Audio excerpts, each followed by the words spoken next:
Olá pessoal, vamos dar continuidade aqui no cursinho do Thiago aqui de escalada imobiliária. E agora nesse segundo módulo nós vamos falar sobre a responsabilidade do incorporador. E como nós vimos no módulo anterior, até então não havia legislação específica que cuidava do assunto. Em 64 foi editada a Lei 4.591, né, e que criou a figura do incorporador, da incorporação imobiliária.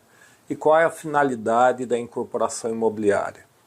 É justamente a atividade de construção de unidades autônomas, mas que pode ser vendido na planta, não necessariamente precisa estar pronta.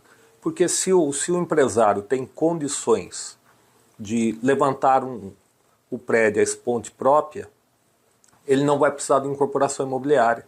Ele termina o prédio todo e já vende as unidades autônomas. Obviamente, depois de promover a instituição e especificação do condomínio e a convenção no registro de imóveis. Então, não existe a figura da incorporação. Então, para que serve, a grosso modo, só para concluir a ideia do módulo anterior? É justamente vender o imóvel na planta. Quem que é responsável para que tudo isso dê certo? É o incorporador, tá?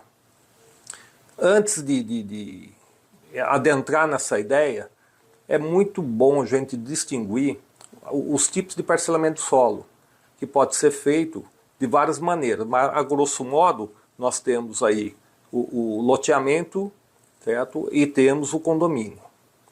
Qual a diferença básica? Primeiro, cada um é regido por legislação específica, não se confundem. O loteamento, ele é a divisão de uma gleba, tá aproveitando ruas ou não, que varia a denominação de loteamento para desmembramento, é feito sobre o artigo 18 da Lei 6766 de 79, e com o registro no cartório competente, todas as vias de circulação, rua, passam para o domínio do município. Tá?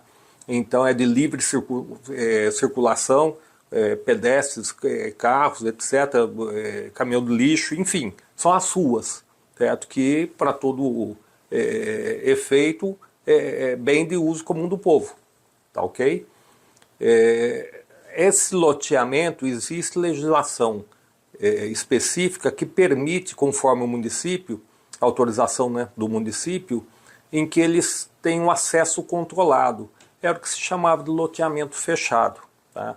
Hoje o termo é isso aí, é acesso controlado.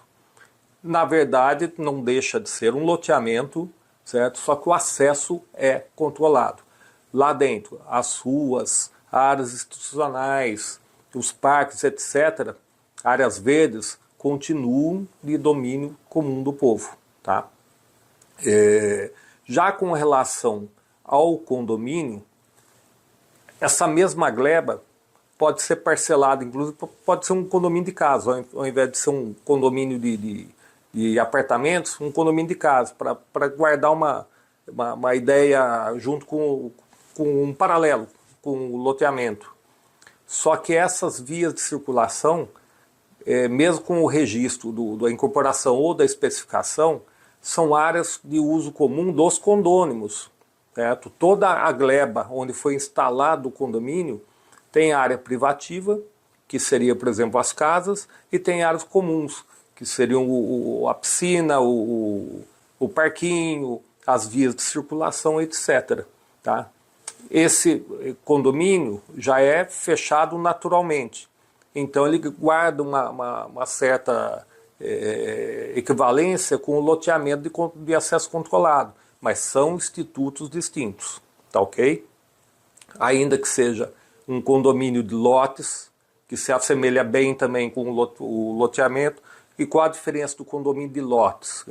O condomínio de lotes ele nasce sem estar vinculado à construção, ao contrário do condomínio tradicional, que quando o engenheiro projeta o empreendimento, ele tem que projetar, seja prédios, seja casas, seja mistos, salas comerciais, não importa.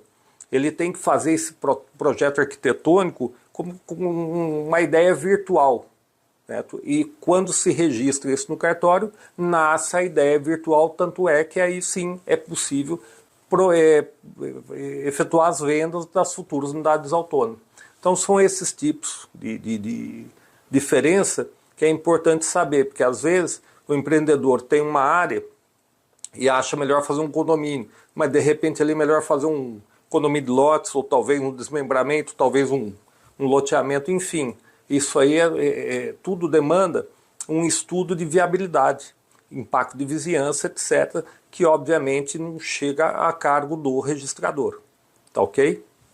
Feitas essas considerações, vamos voltar na ideia então da incorporação imobiliária, onde nós temos então a figura do incorporador, que é aquele que vai exercer uma atividade empresarial. Então ele precisa atrair para si a construção, ele vai contratar a construtora, ele vai viabilizar todo o projeto, vai arrumar tudo com relação à obra, ele que vai correr atrás disso aí, vamos dizer dessa forma, uma maneira mais simples. Tá?